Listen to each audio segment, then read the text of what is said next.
Welcome to our lesson on data science. In this brief overview, we will explore what data science is and why it is essential in today's world.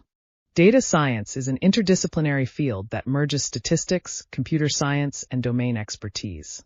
This combination enables professionals to extract valuable insights from data, guiding data-driven decisions across multiple sectors. The data science process begins with data collection, where relevant data is gathered from various sources.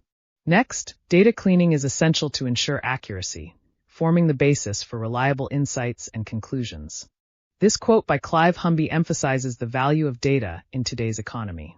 As we progress, remember that data is a powerful asset driving innovation and growth. Data science has vast applications across various sectors. In healthcare, it predicts patient outcomes and enhances personalized treatment, while in finance, it detects fraud and optimizes trading strategies. Some essential tools in data science include Python and R.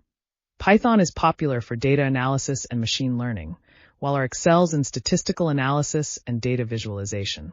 Despite its benefits, data science faces challenges such as ensuring data quality and addressing the skill gap in the industry. Poor data quality can lead to misleading insights, making it crucial to focus on continuous learning. In conclusion, data science is a vital field that combines various disciplines to extract insights from data. As we continue our course, keep these foundational concepts in mind.